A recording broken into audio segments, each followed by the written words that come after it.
Som está funcionando?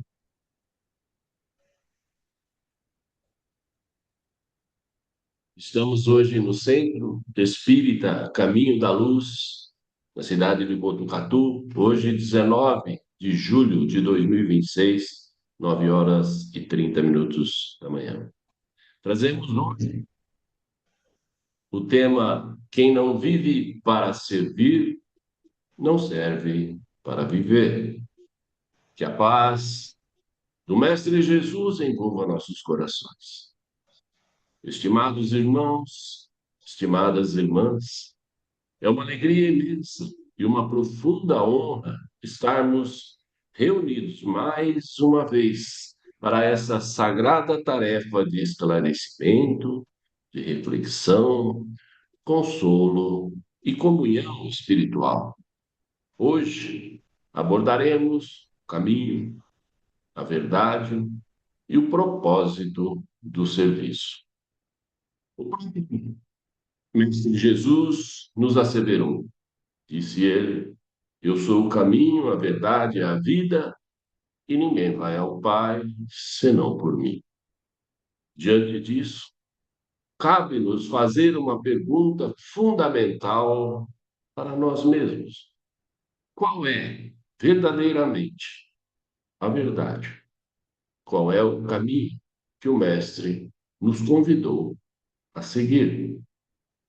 A resposta para essa indagação nos chega através de um profundo convite à ação, sintetizada em uma máxima memorável que é atribuída à alma iluminada de Mahatma Gandhi.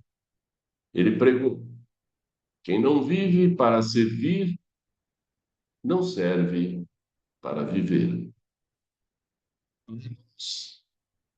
Estudantes que somos e praticantes da doutrina espírita, essa frase ganha um contorno de urgência espiritual. Ela desvela o real propósito da nossa existência corpórea. A vida tem um objetivo bem definido, que é o auxílio mútuo, que é o amor em movimento.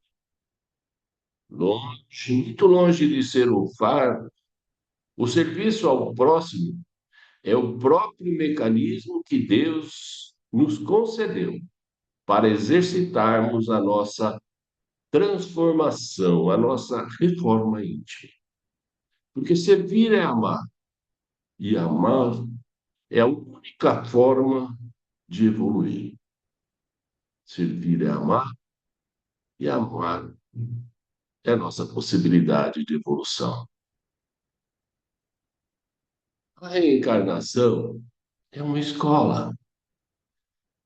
O Espiritismo, ao clarear os horizontes humanos com a chave da reencarnação, nos mostra que a Terra não é um lugar de castigo, mas sim uma escola abençoada. E nessa escola divina, o serviço de ajuda humanitária figura como a matéria central, a matéria principal do nosso aprendizado. Primeiramente, nós devemos compreender o propósito. O ato de ajudar o outro não beneficia apenas aquele outro a quem ajudamos. O ato de ajudar esculpe a alma de quem ajuda, de quem doa. Então, ajudar o próximo é ajudar a modelar a própria alma. É no esforço do serviço de auxílio aos nossos irmãos que desenvolvemos as virtudes mais sublimes da alma. Virtudes essas como a paciência, a tolerância, a abnegação e a caridade. Em segundo lugar, somos regidos pela lei de ação e reação. Cada gesto de amparo, cada abraço fraterno, ou então um simples aperto de mão, ou então uma palavra de consolo que nós semeamos no caminho do nosso semelhante, se transformam em luzes, luzes que nós acendemos para nós mesmos, eliminando as trevas da nossa própria estrada evolutiva. O bem que nós praticamos é uma força viva que retorna inevitavelmente para nós, iluminando essa nossa trajetória rumo aos mundos superiores. Temos aí a ação da lei de causa e efeito, nos recompensando por todo o bem que nós praticamos. Para ilustrar a realidade do servir e ser servido, convido-os a pensar em um exemplo muito simples e prático do nosso cotidiano. Estamos em dias de Copa do Mundo. Então, tenhamos como exemplo uma equipe de futebol.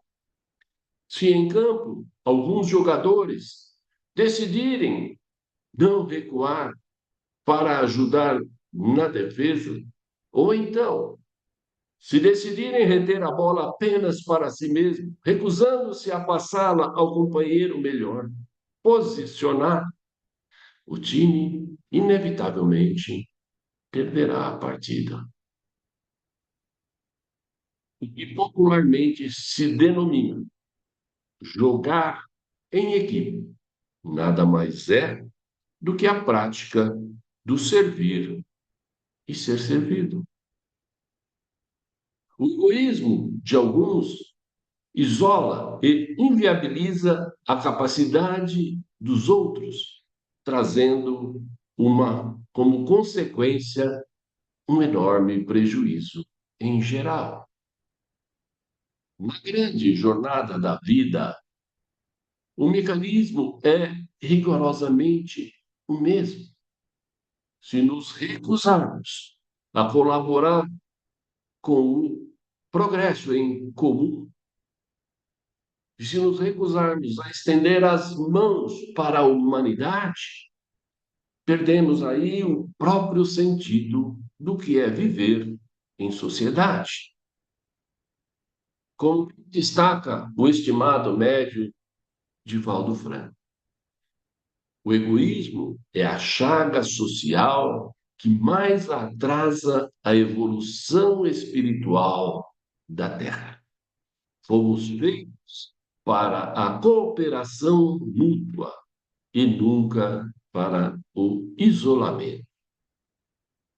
Observemos então a natureza e também o nosso Criador como modelos de serviço constante e silencioso. Se nós olharmos ao nosso redor com os olhos da alma, perceberemos que nós existimos por obra e graça do nosso Criador Supremo, cuja característica essencial é a de um Pai que não cessa de servir as suas criaturas. Se a nossa civilização terrena, apesar de todas as suas imperfeições, ainda não ruiu, ainda não se destruiu, isso se deve substancialmente à intervenção, ao serviço contínuo, silencioso e amoroso de tantos corações anônimos de espíritos elevados que escolheram reencarnar aqui na Terra como missionários e serem aqui os tentáculos de Deus a serviço do mundo em que nós vivemos. Toda a natureza que nós podemos ver, que está ao nosso alcance observar, é um hino vivo de serviço ao planeta. Vejamos, Serve a nós o vento que refresca os dias de calor. E ele ainda empurra as nuvens. Serve também as nuvens que cruzam o céu, escolhendo a região onde ela vai desaguar. Serve também a chuva, que limpa as impurezas do ar e ainda fecunda, umidifica o solo crestado. Então, todo o universo trabalha de forma silenciosa e incessante, gerando assim as santas metamorfoses que dão vida, que dão fortaleza e equilíbrio a tudo aquilo que existe. Até mesmo este templo que habitamos temporariamente, ou seja, esse nosso corpo físico, ele é um testemunho dessa verdade de trabalho silencioso e constante. Ele é formado por bilhões de células e milhões de pequenos corpúsculos que trabalham sem descanso 24 horas por dia, pelos excessos constantes que nós impomos a este nosso vaso carnal. Essa multidão de organismos se sacrifica e se adapta continuamente para garantir o pleno funcionamento do nosso organismo carnal. Então, se até a matéria serve regiamente a nós espíritos o tempo inteiro, como é que podemos nós, espíritos, nos recusarmos a servir a Deus? Como pode? Somente sermos servidos e não servir àquele que tudo nos dá. Quando falamos em servir, referindo ao legítimo espírito de serviço, aquele que foi integralmente inspirado no Evangelho de Jesus. O Mestre não nos deixou apenas palavras, ele nos deixou o seu próprio exemplo vivo.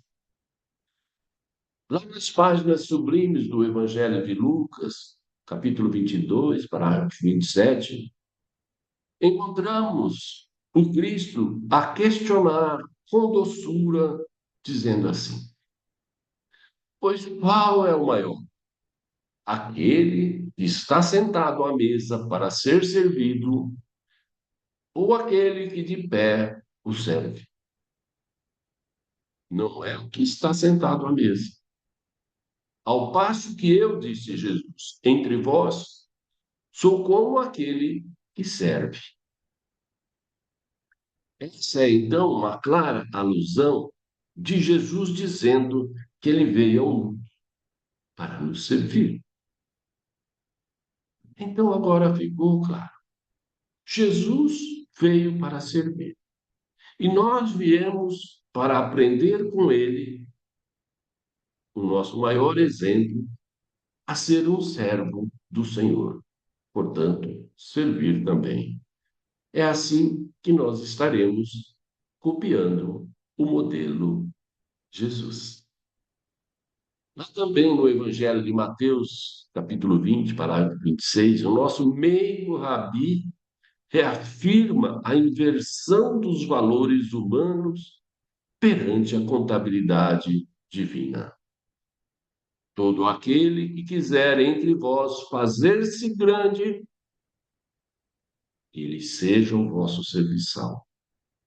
E qualquer um que entre vós quiser ser o primeiro, que seja também ele o vosso servo. Todavia, ao contrário do que supõem muitos corações desavisados ou presunçosos, servir não significa de forma alguma tornar-se um subserviente. Não significa rebaixar-se e nem humilhar-se. Porque servir é o oposto exato da humilhação. Servir é a máxima nobreza da existência. Servir é a máxima nobreza da existência. Aquele que conhece o chamado do serviço enobrece os seus dias, faz uma diferença real na existência das outras pessoas e contribui para que o seu entorno, a atmosfera à sua volta, seja muito mais leve e bem mais feliz. Mas não importa a pequenez ou então o gigantismo do serviço que praticamos, porque se houver amor, ele estará agregando um valor imperecível por onde passar. Infelizmente, essa realidade ainda passa desapercebida por aquele que prefere pautar a sua conduta mesquinha e egoísta, fazendo assim um trocadilho irônico com a prece dominical ensinada por Jesus. Certamente, todos já ouviram aqueles dizeres populares que falam que venha a nós o vosso reino, e ao vosso reino nada. Querendo dizer assim, que seja meu tudo o que é vosso, e para vocês nada. Essa é a característica do egoísmo. Espíritos que sintonizam com essa faixa vibratória são os egoístas, que apenas subtraem, apenas retiram, sugam e escasseiam os recursos emocionais e também materiais do mundo. Buscam o tempo todo serem servidos, mas esquecem-se de que para que possam um dia, quando estiverem lá na vida espiritual, colher, não conseguirão. Porque para se colher na outra vida, é indispensável que ele tenha praticado aqui na terra a semeadura do trabalho no bem. Diante disso que relatamos, meus irmãos, cabe-nos uma indagação profunda. De que forma prática devemos servir para atingirmos o objetivo e o equilíbrio que almejamos? A história nos mostra que a humanidade sempre viveu em conflito, digladiando-se nas mais diversas áreas. E o egoísmo, fortalecido mais ainda pelo orgulho, sempre induziu o homem a querer mais e mais, sem a menor preocupação de que aquilo que para ele é uma abundância, muitas vezes representa para outros a escassez e a necessidade extrema. Então, para que haja uma convivência mais harmoniosa na Terra, é preciso que as discrepâncias humanas não sejam tão grandes, que elas se aproximem do equilíbrio. E esse equilíbrio não está simplesmente em tirar daquele que tem e distribuir mecanicamente para os que não têm. Não é apenas isso. A harmonia real só vai imperar no mundo quando aquele que tem mais talentos, aquele que tem mais talentos, sejam esses talentos em forma de bens, ou em forma de cultura, ou em de saúde, ou então em moral, quando esses portadores de talento se decidirem a cooperar, a ensinar e a instruir aquele que tem menos dos seus talentos, para que este também aprenda a caminhar, aprenda a conquistar, aprenda a ter, pelo seu próprio esforço, os talentos do qual ele é carente. Esse raciocínio de fraternidade precisa ser aplicado urgentemente em todas as áreas onde existem grandes disparidades comparativas, como na educação, na saúde, na segurança e também na economia. Quando nosso amado Mestre Jesus nos trouxe o segundo mandamento divino, amai ao próximo. Ele quis dizer em espírito e verdade. Cuidai do próximo. Amai o próximo quer dizer cuidai do próximo. Porque quem ama, cuida. Quem ama, cuida. É aí que reside a beleza e a necessidade do serviço.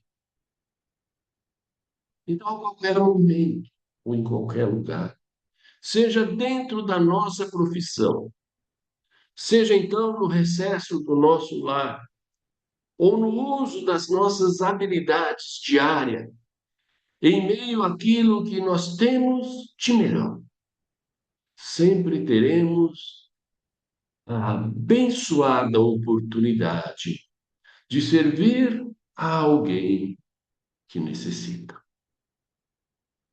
Se deixarmos de ser apenas competidores ferozes, querendo ter mais e mais, e passarmos daí por diante a sermos servidores antes de tudo.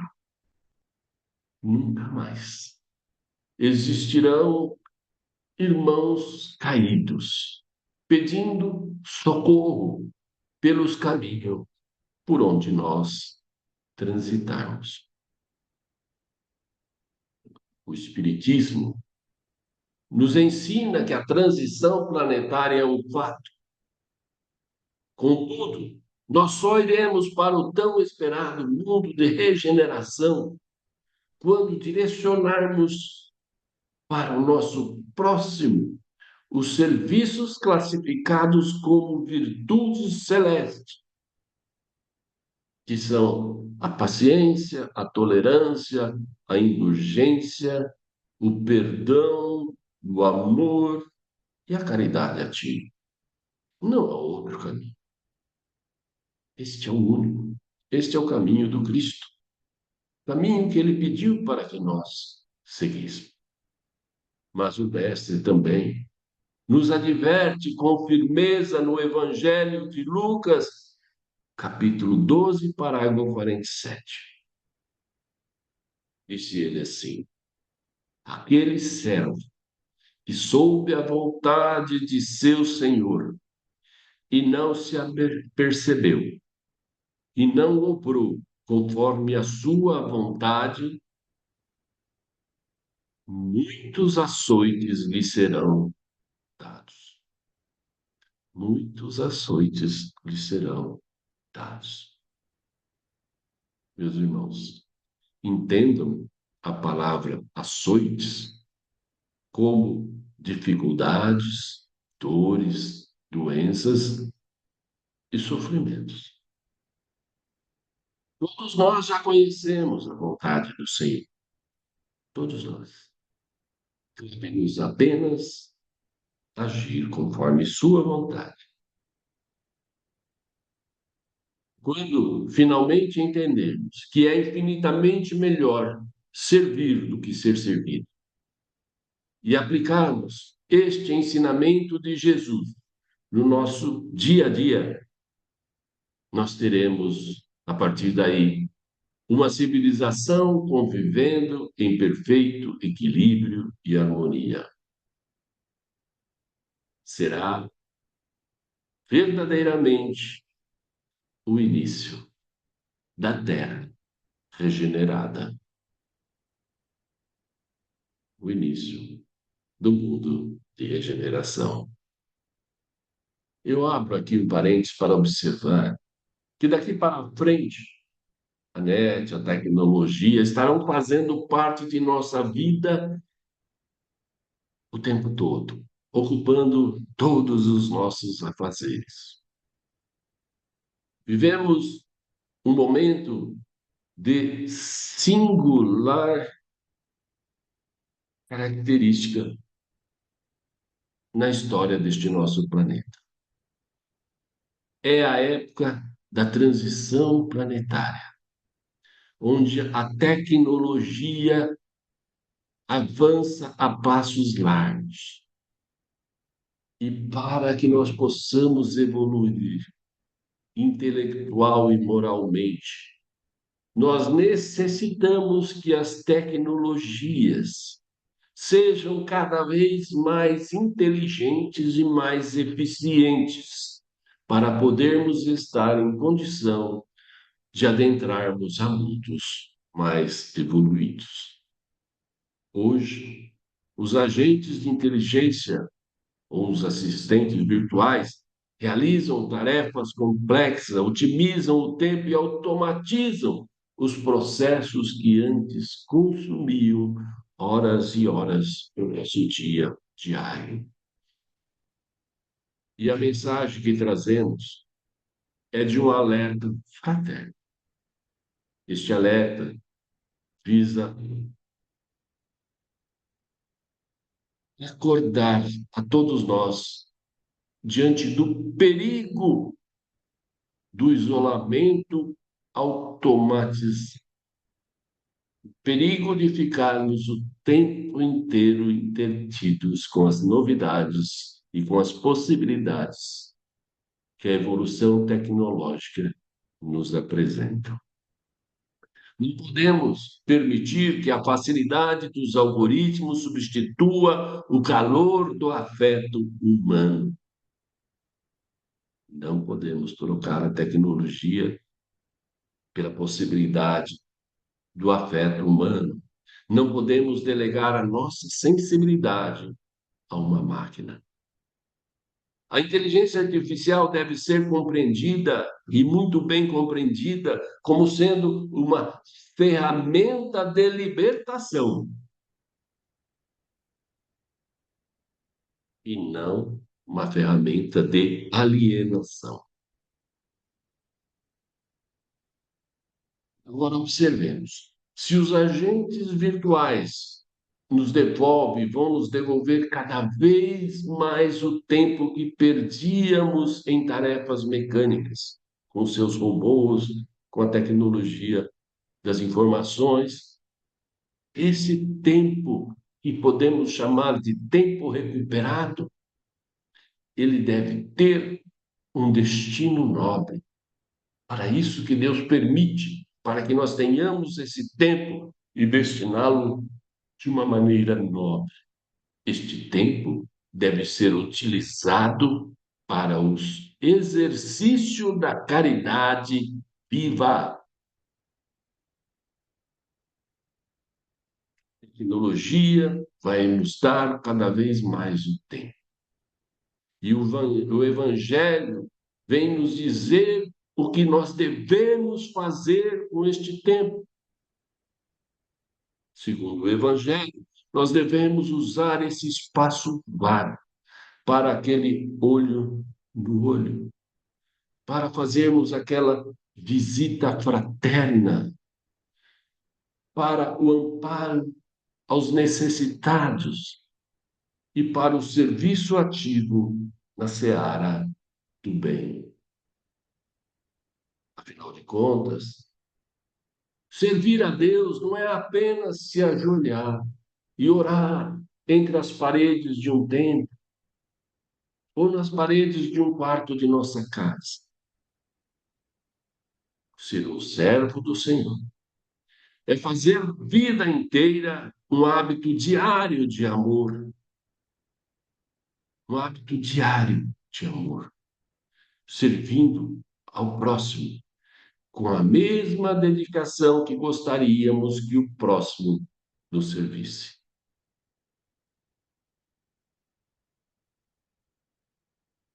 Serviço na seara do Cristo não exige de nós condições excepcionais. Não. Por vezes, basta uma palavra de esperança ou de mantermos o ouvido atento a alguém que precisa desabafar. Ou então, um bom dia com um sorriso amável. É o quanto basta para desanuviar uma alma entristecida e até salvar uma vida do abismo do desespero. Eu quero afirmar que eu não vejo erro nenhum em gostarmos de ser servido. Não há nenhum erro nisso. Fiquemos tranquilos, porque esses são apenas momentos especiais. E sendo assim, são apenas momentos, não é o tempo inteiro, então não é pecado. Pois além de nos agradar e nos estimular, nos fazer sentir bem, nós estaremos permitindo a outros irmãos a maravilhosa oportunidade de servirem também, de nos servirem. E antes de encerrar, eu quero trazer aqui uma história já muito divulgada, eu uso muito essa história, porque ela se encaixa perfeitamente no tema que estamos abordando e refletindo hoje. Diz essa história que um homem foi convidado para conhecer o céu e o inferno. E o seu mentor o levou ele primeiramente ao inferno. Ao abrirem a porta, ele se viu diante de um salão em cujo centro havia um caldeirão gigante, com mais de 4, 5 metros de profundidade. E à sua volta estavam sentadas pessoas magras, famintas, desesperadas.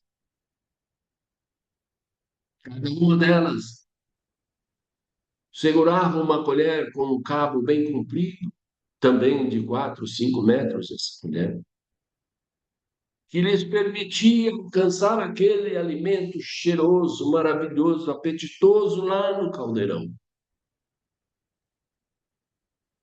Mas, como a colher era muito comprida, eles não conseguiam trazer o alimento até a boca, que batia na parede. O sofrimento de todos era muito grande, com fome, e vendo um alimento maravilhoso ali na sua frente.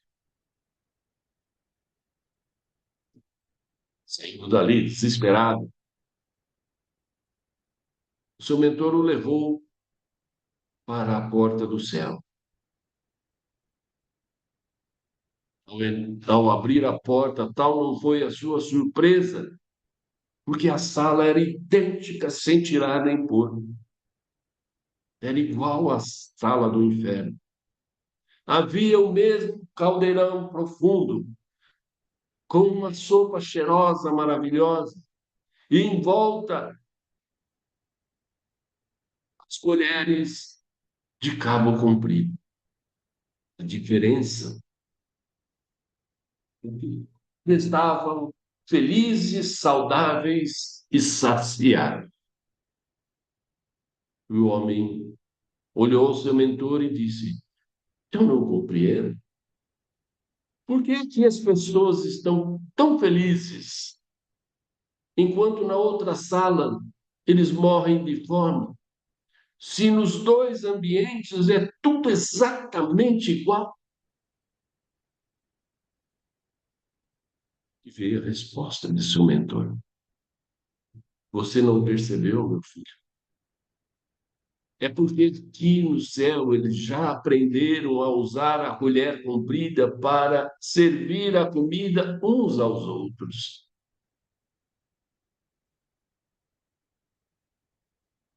Aprenderam a servir uns aos outros, sem pensar primeiro em si. Resumindo, o céu, meus irmãos, pode ser em qualquer lugar. E quando procurarmos servir mais ao outro do que a nós mesmos, tenha certeza que estaremos no céu. E concluindo, meus irmãos, eu volto a reafirmar: caminhar na seara de Jesus é entender que toda ação que praticamos a serviço do nosso próximo